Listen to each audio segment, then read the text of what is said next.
Morning guys, Murray here in Bali, bringing you some up-to-date news on what the situation is here in Bali. I'm trying to help you to have a great holiday if you're coming over, and I really hope you are, because Bali needs all the help they can get right now. You got your tickets booked, you've got your hotel organised. The next thing is to look at how long you're going to be here and what you're hoping to do while you're here. I've been coming here for 20 years, and Bali has grown a lot, incredibly.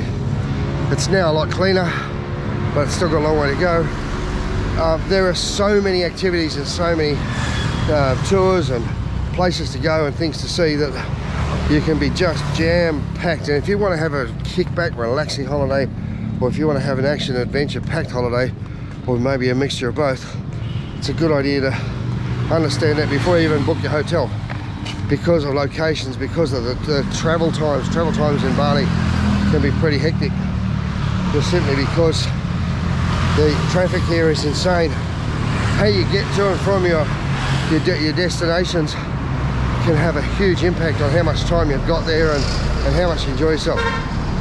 So I'm going to do a little episode on getting around Bali, but I'm also going to cover off a few other important things once you're here that are going to help you, like how much money should you bring? Should you bring cash? Should you leave it in your credit card or your debit card or whatever? And just a few little tips that I've picked up along the way that help keep you safe. So I hope you enjoy yourself, relax, put your feet up, and let's do this. Let's start with the basics. Getting around Bali. How do you get around in Bali? You've come over here on your holiday, you're here for a week or so, and you want to be able to get around and check out the sights. Go to the beach, go to the temples, have a look around the place, and maybe go to the shopping malls and stuff like that. Well, Bali's pretty spread out, and depending on where you're located, you're going to need to travel somewhere else unless you're going to stay in your hotel or go just to the beach next to it. If you're in downtown Legian or Kuta, you're going to find there's malls there, there's restaurants there, there's nightclubs there, and there's beaches there. But the place is also dead at the moment because there's been no tourists, and they relied 100% on foreign money to come through to pay them. So nearly all of those shops are dead. They're absolute history. There's probably 80% of them are shut down. So it's like a ghost town. There are people there, but I tell you what, there's not many. If you go to Seminyak, it's starting to wake up, and there's some nice little cruisy cafes and places there, some lovely resorts as well, and the beach is just next to it, and the nightlife at the beach is pretty cool. So that's one. If you're over in Sanur, again, you've got not so much in the nightlife sort of way, and the malls are a little bit further away, but you've got everything right there. So every one of these little tourist destinations has its own little hub of activity. But to go somewhere else and see something like the monkey temple, like the rainforest, like the rice fields, and all of the brilliant, amazing attractions and adventurous activities you can do here in Bali, the easiest way is to go to the lobby of your hotel and see if they've got some pamphlets or brochures. Ask the concierge if you've got a flash hotel about the tours, and you can get an idea. Look at videos like this one on YouTube before you come over, and make a tick, tick, tick. Ask some questions before you get there. How do I get there? Ask the guy like me who's posting these videos, what's the best way to get there? How far away is it? So you can go on a tour, and most of these tours will pick you up from the hotel. They'll take you where you're going, they'll give you fresh water, some of them will give you lunch, depending on if it's a long tour or a short tour, and all those details will be included. And I'll tell you what, they're as cheap as buggery, they really are. I can rent a driver with a 7-seater van, plus a driver, so I can have 7 friends in the car with me and get a car for a whole day at $10 a head. 10 bucks Aussie a head. That's 70 or 80 bucks for the whole day. It's insane. That's including petrol. It doesn't include the entrance into all the parks and the rides and the coffee plantations and the luges and the swings and all the fun stuff. But they're usually about 10 or 20 bucks at the most. So the rides and the activities are cheap. You get the driver, he picks you up, and I've got a couple of great drivers. If you want to know who a driver is, just send me a text, send me an email. I'll leave my email at the bottom of the screen so you can get in touch with me. I'll give you a list of drivers. There's a whole Bali drivers and tours page on Facebook. So look around, shop around, and I'll try and help you as much as I can.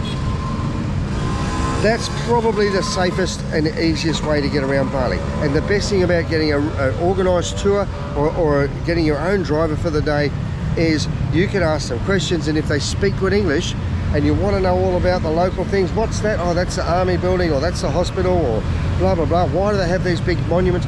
They'll give you some of the Balinese culture. You're learning about Bali, and let's face it, the reason you come to Bali is to get away from being where you are, and maybe even to learn a little bit more about another country and to save a ton of money. You want to get a driver? Yes, maybe. You want to get an organised tour where they pick you up, they drop you back at the hotel, and they take you where they want you to go, but you know what you're doing for the day. That's pretty cool. And they're going to supply the snorkels and the masks and all the rest of the stuff. You look on YouTube and you start making your own itinerary, and you get a taxi, or you get a Grab or a Gojek. Now I'll go into that in a bit of detail.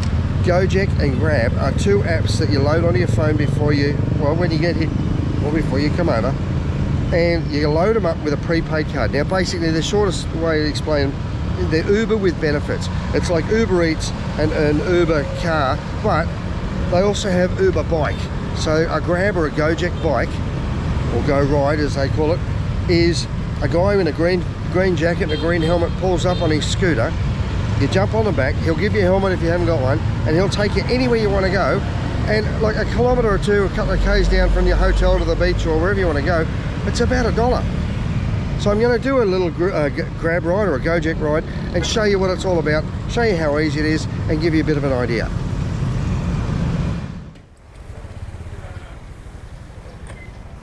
Oh, sorry.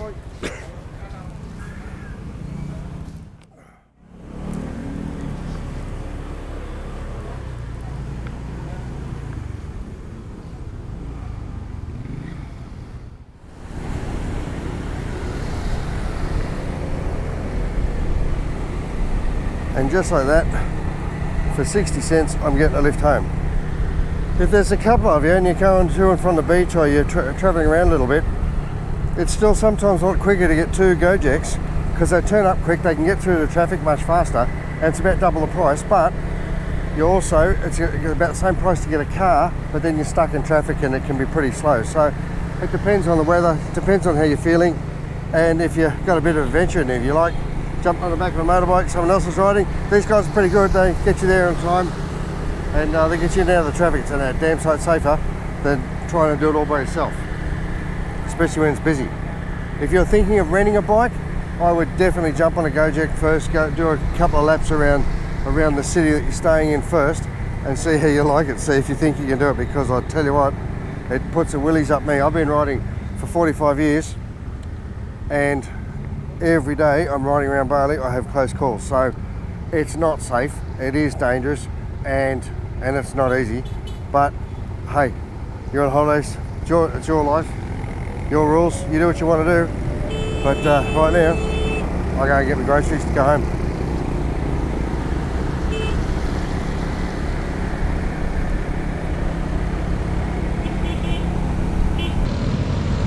Okay, so here's part two, and it's when you are here, the customs. What else do you need to know about getting around in Bali, and about what they expect you to do? Luckily, Bali isn't a little bit like America. You go somewhere and if you don't tip, you get terrible service. You get fantastic service here in Bali, and they love a tip. Most of the restaurant staff, most of the service staff rely on your tips. And how much are you supposed to tip? Well, let's start with the money.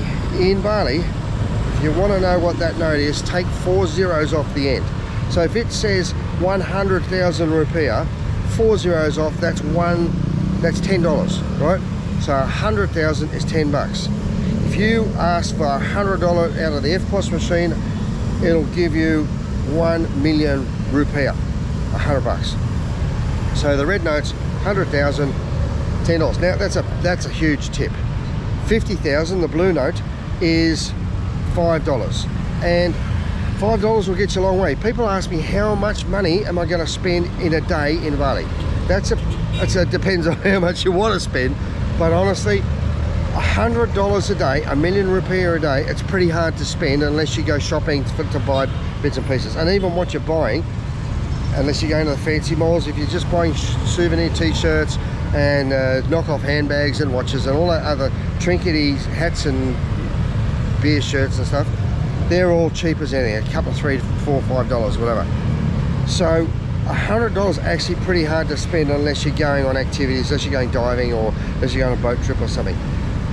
If you've got 5 or 6 friends and you jump in a driver, or you jump with a tour operator, he's going to take you out for 60 or 70 bucks for the day, 80 bucks, whatever, and run you around, and that's only going to cost you about 10 bucks a head. So the more people you have with you, the cheaper it's going to work out to be. But when it comes down to how much it costs you, or how much it's going to, you need to allow for food, for drinks and things like that, an average plate of food, local food like nasi jingo or nasi goreng, fried rice or something like that, is only going to cost you about $2 or $3. So you imagine how far your 100 bucks is going to go. It's going to go a long way. A tip: if you're going to park a car or a motorbike at a shopping centre, you're going to have to pay about $2. If you're going to just a little shop at the side of the road, you'll find there's a guy there with a whistle and a flag or one of those light sticks, and he's going to wave you in and out of the traffic, and as soon as you want to go out back into the traffic, whoop, whoop, whoop, on the whistle, and that's his way of trying to help you get back into the traffic safely, and you tip him as well. Now normally you tip him at least 1,000 rupiah. Now that's 10 cents. So a tip over here is between 10 and 20 cents, 1,000 or 2,000 rupiah. If you want to be generous, give them 5,000 rupiah. That's a 50-cent tip, and to them, that's like half a day's wage for some of these guys. So your money goes a long way, but I tell you what, they are struggling so much over here because the borders have been shut for 2 years. They haven't had school, they haven't been able to pay their school fees, they haven't been able to pay any upkeep on their property. They're probably behind for months on their rent if they've still got a place to live, and they are struggling like you've got no idea. So giving them all a $1 tip, which is 10,000 rupiah, is the nicest thing you could possibly do. $1. Put 20 bucks in 10,000 rupiah in $1 notes in your pocket and hand them out to people. You will see people with the biggest smile on their face you can't believe. Honestly, $1 to people that are asking for your help is a very, very small price to pay for you, and a huge thing for a lot of these other people. So you ask me how much to tip, as much as you can, but let's start with a really nice figure of $1. And if it's a tour operator, if it's someone like you've been around for the whole day with your tour guide, and he's paying a petrol and he's got you some water and he's a good guy, he spoke English and he's helped you out, $5, 50,000 rupiah. That's a really nice way of saying, hey mate, thanks a lot, we really appreciate it. And tomorrow, can you be here at 7:30? Because he's already told you about 10 other places you want to go. Get recommendations from people like me, because we're here on the ground. I'm not an authority, I'm just a bloke in Bali, but I'm here trying to help you guys. Right, what's next? So the next thing people have been asking me is about the money. Should I bring my money over here, or should I change it when I get there? Should I get international, like a travel exchange or something card, or what's the best way to do it? I'll tell you what I do. This is the easiest way. Any money that I've got is in a savings account in my bank. If I need money, I go to the ATM like anyone else, I put the card in and I withdraw the money I need. I very strongly urge, don't have 1,000 bucks or a couple of grand sitting on the bank account that you can get access to with a card, because you've got no insurance. If it's debit, you do have insurance on a credit card though, so that's a good thing to keep. Make sure that your credit card covers you for any lost money if someone steals your card. So if it's a debit card and it's your own money, pretty sure that they don't cover it, but double check with your own bank. Now I use ANZ and Westpac when I'm over here because there's no international cash transaction fees, which means it doesn't cost me money. There's only the money that the exchange rate that I have to pay for. Some banks do charge you for an international transaction every time you pull money out, unless you're buying it or making a purchase. So everything you pay for, you can pay by card, except here in Bali, because 99% of the economy runs on the good old dollars, on cash. So you take your $1,000,000 bucks, your million rupiah out a day, you've got a packet of 100,000 rupiah notes, you can call yourself a millionaire for a day, and you'll whack it in your wallet. And that's the best way. Leave it in your debit, in your savings account, transfer it across to your credit card or to your debit account.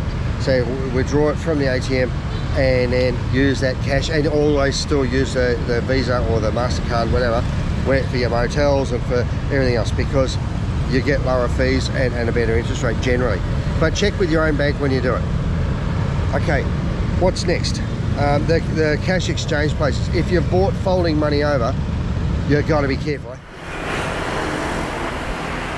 So one positive thing that has happened as a result of the COVID situation over here is a lot of the cheap and the shonky and the disreputable dealers have packed up and gone home, or they've moved on to do other scams or God knows what else. So a lot of the cheap and nasty money lending places have also gone bust, or they're still closed or whatever. And if you do have cash and you need to get it transferred over, I suggest you go to a reputable money changer, and there's a few little rules to follow. There's a couple of things to look at. Authorised money changer makes no difference, because authorised by who? They don't need to be authorised here as far as I know. But that's the one thing you want to look at there, no commission, and you want to have a look at the rates that you're changing. Now today I've got some some Kiwi dollars that I've been looking to change for 3 months, but all of these places have been shut because there have been no tourists. So finally they're open now. I know exactly what rate they're offering, and I know how much I've got, so it should be a straight up transaction. When they count the notes out to you, make sure you count them back before you put them in your pocket and walk out the door. Because the old timers used to scam you, and they'd tell you the right amount and say 1, 2, 3, 4, 5, 20, but they'd be palming 1 or 2 on the way. So let's have a look at how it goes.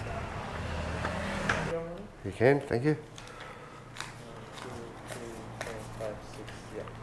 So that gets me 1,134,000 rupiah, which is $120 bucks. Just write your name, your ID number, and signature.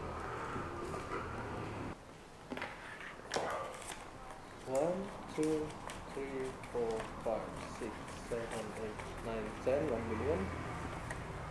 And 100, spending 34,000. Thank you, 134, just double check. On the money, thank you very much, sir.